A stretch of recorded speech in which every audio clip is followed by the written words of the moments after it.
سورۃ الاعراف آیت نمبر 160۔ اعوذ باللہ من الشیطان الرجیم، بسم اللہ الرحمن الرحیم۔ ہم موسیٰ علیہ السلام کے ہی بارے میں پڑھ رہے تھے کہ اب ہمیں کچھ اس طرح سے بتایا جاتا ہے کہ اللہ تعالیٰ نے ان کو باقاعدہ جب انہوں نے پانی مانگا اپنے قبیلوں کے لیے تو اللہ نے انہیں 12 قبیلوں میں ڈیوائڈ کر دیا، تقسیم کر دیا۔ تو کچھ اس طرح سے لکھا ہوا ہے کہ وَقَطَعْنَاهُمْ اثْنَتَيْ عَشَرَ، کہ ہم نے انہیں قطع کیا، ڈیوائڈ کیا، تقسیم کیا ان کو 12 اسباطاں، گھرانوں میں، قبیلوں میں، امماً، جو کہ باقاعدہ ایک گروہ کی شکلوں میں۔ اللہ نے انہیں بہت ہی پراپر آرگنائز لگ رہا ہے کہ سب کا اپنا اپنا پینے کی گھاٹ تھا۔ وَأَوْحَيْنَا إِلَى مُوسَىٰ، وحی کی ہم نے موسیٰ علیہ السلام کی طرف، إِذِ اسْتَسْقَاهُ قَوْمُهُ، جب پانی مانگا اس سے اس کی قوم نے، کہ ان اضرب بعصاک، یہ کہ آپ عصا کو، جو کہ اللہ کے حکم سے ہی معجزات ہوتے ہیں، اور اس کو تو ہم اگر آج بھی اپنے دور پر لے لیں کہ اگر معجزات ویسے تو ہم ماننے کے قائل ہیں، لیکن اگر آپ آج بھی ڈگنگ کرتے ہیں، جب کھدائی کرتے ہیں تو پانی پھوٹ نکلتا ہے، تو اب چاہے وہ معجزات ہو، کیونکہ ہم اس کے بھی انکار نہیں کرتے ہیں، لیکن ہوتا اللہ کے حکم سے ہے معجزات، لیکن معجزات علم کے مقابلے میں کام نہیں آتا، اس لیے کہ انسان کا پیٹ نہیں بھرتا، دل نہیں بھرتا، وہ چاہتا ہے اور بھی کوئی معجزات ہوں۔ تو وہ ہمارے پاس اس وقت زیر بحث نہیں ہے یہ بات، ہم تو قرآنی آیت کی وجہ سے، سیکوینس کی وجہ سے ان آیتوں پہ روشنی ڈال رہے ہیں کہ اللہ نے انہیں 12 قبیلوں میں تقسیم کیا، اور باقاعدہ عصا مارنے سے چشمے پھوٹ نکلے، اور قد علم کل اناس، تمام انسانوں نے جان لیا، مشربہم، اپنے پینے کی جگہوں کو، اور ہم نے ان پر بادلوں کا بھی سایہ کیا، اور ہم نے ان پر من و سلوہ بھی نازل کیا۔ یعنی اگر غور کریں تو باقاعدہ نعمتوں کا ظہور ہو رہا ہے، نعمتوں کا نزول ہو رہا ہے، اور وہ آج ہمارے ساتھ بھی ہیں۔ یعنی یہ صرف بات یہ لینی ہے کہ اتنی نعمتوں کے بعد بھی بندہ اللہ کی ناقدری کرتا ہے۔ یہ آپ دیکھیں گے آگے آیت میں، بنسبت اس کے کہ ہم وہ اس میں الجھ جائیں کہ جی پانی کیسے پھوٹا اور عصا کدھر مارا اور من و سلوہ کیا ہے اور بادلوں کا سایہ کیا ہے۔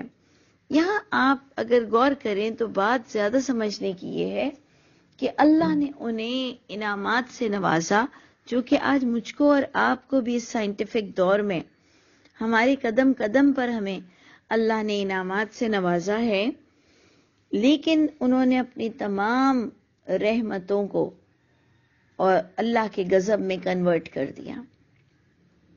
یعنی ان کے پاس جتنی نعمتیں تھیں یہ ایٹ لاسٹ وہی غضب کے مستحق ہوئے، کیونکہ انہوں نے اس کی قدر نہیں کی۔ یہ آج کی آیت میں آپ کو بتایا جائے گا کہ وما ظلمونا، بلکہ اس سے پہلے یہ بھی بتایا گیا کہ کلوا من طیبات ما رزقناکم، کھاؤ جو بھی ہم نے تمہیں پاکیزہ دیا ہے، یعنی تم بس اچھے عمل کرو، نہیں تو جو کچھ تمہیں حرام حلال کی تمیز دے دی ہے تو جو طیب ہے اسے کھا سکتے ہو۔ لیکن حال یہ ہوا کہ اللہ ہی ہمیں بتا رہے ہیں کہ وما ظلمونا،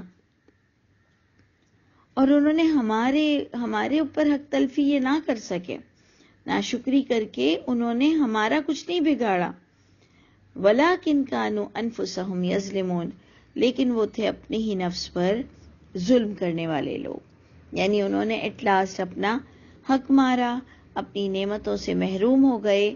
تو بات بتانے کی یا سمجھنے کی یہی ہے کہ میں اور آپ بھی جب اللہ کی دی ہوئی انعامات کا ناقدری کرتے ہیں، کیونکہ اللہ کا وعدہ ہے کہ میں نعمتیں دے کر، انعام دے کر لیتا نہیں ہوں، جب تک کہ بندہ اپنے اندر خیانت نہ کرے. تو اللہ تعالی ہم سب کو بھی اگر اپنی خیانت نظر نہیں آ رہی تو جو حق ہے بندوں پر، بندوں کا بندوں پر اور ہم پر، اللہ کے لیے ہم نے کیا کچھ کرنا ہے، اپنی زندگی کا جو ہم پر حق ہے، اللہ تعالی ہمیں اسے ادا کر کر آپ کے پاس آنا اور سرخرو ہونا نصیب فرمائیے گا. پھر اللہ آگے فرماتے ہیں کہ انہوں نے وہی اللہ کا حق مارا، انہوں نے اپنی جانوں پہ خود ظلم کیا. اور وَإِذْ قِيلَ لَهُمْ اسْكِنُوا هَٰذِهِ الْقَرْيَةَ، کہ اسْكُنُوا هَٰذِهِ الْقَرْيَةَ، اللہ نے انہیں کوئی بستی بھی دی اور انہیں کہا گیا کہ تم بسو، تم سکونت اختیار کرو اس بستی میں. وَكُلُوا مِنْهَا حَيْثُ شِئْتُمْ، اور کھا سکتے ہو تم اس بستی سے جہاں سے بھی تم چاہو، لیکن تم کیا کرنا، وَقُولُوا حِطَّةٌ، یعنی یہ باقاعدہ ایک ریسٹرکشنز آ گئیں، کچھ کام کرنے کو دیا گیا. جیسے ہم اور آپ صلاۃ ادا کرتے ہیں، روزوں کے دنوں میں روزے رکھتے ہیں، حج ادا کرتے ہیں، قربانیاں جان مال نفس کی دینی پڑتی ہے. اللہ نے ان سے تقاضا کیا کہ تم اس بستی میں سکون سے رہ سکتے ہو اور کھا لو پی لو جہاں سے چاہو، لیکن تم نے یہ کرنا ہے کہ حتتن قولو کہنا ہے، وقولو حتتن. ایک تو کلو کھانے پینے کی بات آتی ہے، ایک قول اور فعل کی بات آتی ہے. تو انہیں حتتن کہنے کا حکم آیا تھا. اب ہم تفسیر القرآن بالقرآن حتتن کا جائزہ لیں گے، نہ کہ ہم اور کسی کتابوں میں دیکھیں گے یا ہم ہسٹری پر جائیں گے. یقیناً وہاں سے بھی ہم لا نہیں سکتے، جو بڑی بات ہم کو اللہ کی کتاب ہی بتائے گی. تو جو میں نے اسے سمجھا کہ اللہ نے انہیں کچھ کام دیا، کوئی حکم دیا، کوئی عبادت کی نوعیت دی. جیسے آج میں اور آپ بغیر سمجھے نمازیں پڑھتے ہیں، اتنی ساری ہم نے لائبلٹیز ڈال دی جو بے دلی سے پھٹ پھٹ پھٹ پھٹ نام کرنے کو کرتے ہیں. انہوں نے بھی یہی کیا کہ اللہ نے ان پر عبادات کی جو ریسٹرکشنز ڈالیں یہ وہ بھی ادا نہ کر سکے. انعامات پر انعامات ہوئے. بالکل ہمارے والا معاملہ ہے کہ کوئی چیز کی کمی نہیں رہی ہے آج دنیا میں، لیکن ہم سے پھر بھی اللہ کی کتاب بھی نہیں سمجھی جاتی، ایون نماز بھی ہم سمجھ کے نہیں پڑھتے ہیں اور ہم قسم کھانے والی حرکتیں کرتے ہیں. اللہ نے ان سے کہا کہ تمہیں کہنا ہے حتتن وادخلوا الباب سجدا. ایک تو قولو حتتن ہے، حتتن کہنا ہے، اور داخل ہونا ہے دروازے سے سجدہ کرتے ہوئے، جھکتے ہوئے، ادب کے ساتھ. جو بھی آپ اس کا ترجمہ لے لیں کہ تمہیں دروازے سے داخل ہونا ہے تو ادب کے ساتھ داخل ہونا ہے، سجدہ کرتے ہوئے داخل ہونا ہے، جھکتے ہوئے داخل ہونا ہے. اور حتتن میں نے جو اسے سمجھا کہ استغفار اور بخشش طلب کرنے کے معنی دے رہا ہے کہ تم نے اپنے لیے بخشش طلب کرنی ہے اور ادب کے ساتھ دروازے سے داخل ہونا ہے. نغفر لکم، ہم بخش دیں گے تم کو، تمہاری خطاؤں کو ہم بخش دیں گے. سنزید المحسنین، اور جو اس کام کو بہترین انداز سے کرے گا ہم ایسے محسنین کو اور مزید رحمتوں سے انعامات سے نواز دیں گے. یعنی آج آپ بھی دیکھ لیں کہ آج میں اور آپ، میں نے پچھلی بھی آڈیو میں کہا کہ ہم لوگ اتنی سنت نفلیں فرض ایک بچے پہ ڈال دیتے ہیں جس سے وہ ایک فرض بھی اچھی نہیں پڑھ سکتا. دیکھا جائے تو فجر کی 2 فرض، ظہر کی 4 فرض، عصر کی 4 فرض، مغرب کی 3 فرض اور عشاء کی بھی 4 فرض ہے. لیکن جب ہم ان پر عشاء پر بھی 17 رکعتیں ڈال دیں گے اور انہیں کہیں گے کہ اچھی پڑھو اچھی پڑھو، تو پھر کیا ہوگا کہ وہ فرض کا بھی اہتمام نہیں کریں گے، سمجھ کر بھی نہیں پڑھیں گے. تو آپ غور کر لیجئے کہ جو جتنے بہترین انداز سے وہ عبادت، وہ طریقہ اختیار کرے گا، مزید ہم ان پر رحمتوں کا نزول کریں گے. اب یہاں جو آگے بات آ رہی ہے کہ ان سے یہ بھی نہیں ہو سکا جیسے ہم سے نہیں ہو سکا. دیکھیں ہم میں اور ان میں کوئی بہت فرق نہیں ہے، بار بار ان پر لان تان کرنے کی ضرورت نہیں. یہ کتاب اللہ ہم سب کی کتاب میں ہمیں سنا رہے، تو صرف ان کا قصہ نہیں بتا رہے، ہمارے لیے کوئی ضرور مشعل راہ ہے، ہمیں کچھ لیسن مل رہا ہے کہ تم یہ حرکتیں نہ کرنا. تو اللہ فرماتے ہیں کہ فبدل، انہوں نے تبدیل کر دیا وہ لوگوں نے جنہوں نے حق مارا ان میں سے، قولا، قول کو، بات کو، غیر الذی قیل لہم، علاوہ وہ باتیں کرنے لگے جو ان سے نہیں کہا گیا تھا، اس کے علاوہ حرکتیں کرنے لگے، اور ایٹ لاسٹ یہ عذاب کے مستحق ہوئے. جو میں آپ کو بار بار بتا رہی تھی کہ جو قوم انعام یافتہ ہوئی، جن کو فرعون کے مد مقابل اللہ نے سرخروئی نصیب فرمائی، کمزور ہوتے ہوئے بھی اللہ نے ان پر اپنا کرم کیا، لیکن ایٹ لاسٹ یہ بھی اپنی ناقدری کی وجہ سے ذلیل ہوئے.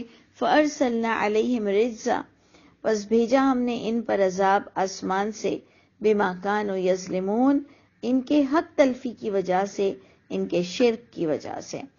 آگے آپ کو مچھلی والی قوم کا قصہ بتایا جائے گا کہ کچھ اس طرح سے ہوگا کہ سوال کرو انہیں، کہ پوچھو ان سے ان بستی کے معاملے میں کہ وہ جو رہتی تھی دریا کے پاس، جب انہوں نے حق تلفی کی ہفتے کے دن میں، یعنی ہفتے کے دن میں ان کے لیے بھی ریسٹرکشنز تھیں، جیسے ہم جمعے کے دن اذان کے بعد، ظہر کی اذان کے بعد تجارت نہیں کر سکتے ہیں، بالکل اسی طرح یہ لوگ ہفتے کے دن مچھلیاں نہیں پکڑ سکتے تھے.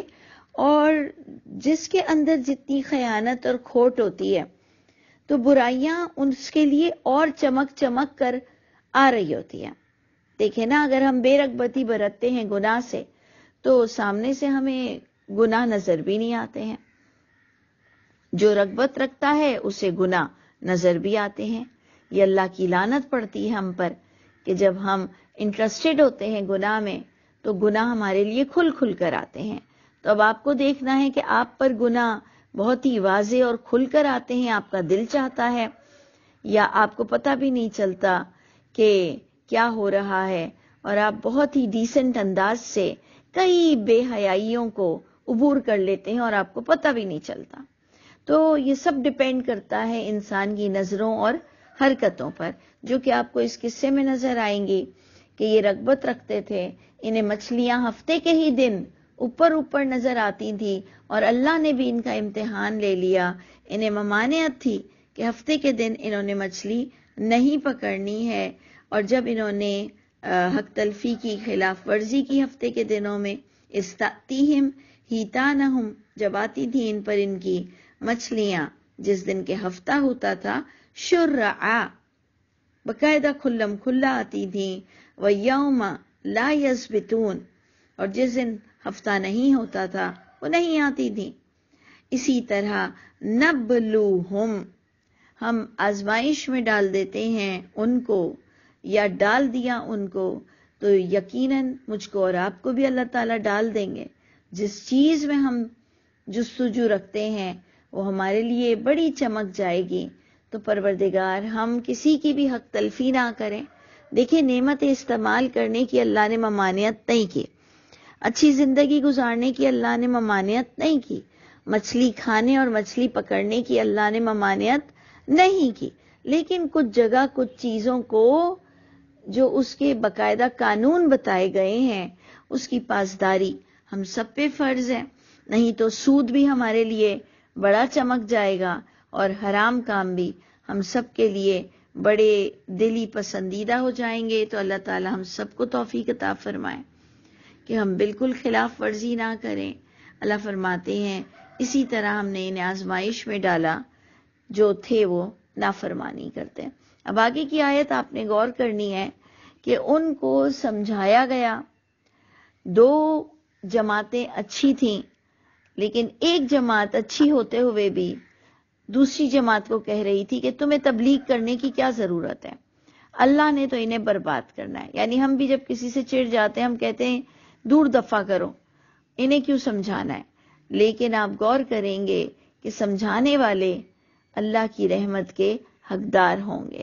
تو اللہ مجھ کو اور آپ کو بھی بہترین صلاحیت تبلیغ کی نصیب فرمائے، میٹھی زبان دے، بات اترنے والی دل میں دے، کیونکہ ویسے بھی ہدایت کا معاملہ تو بندے اور اللہ کے ہی درمیان ہے، ہم تو صرف بات کو پہنچانے والے لوگ ہیں۔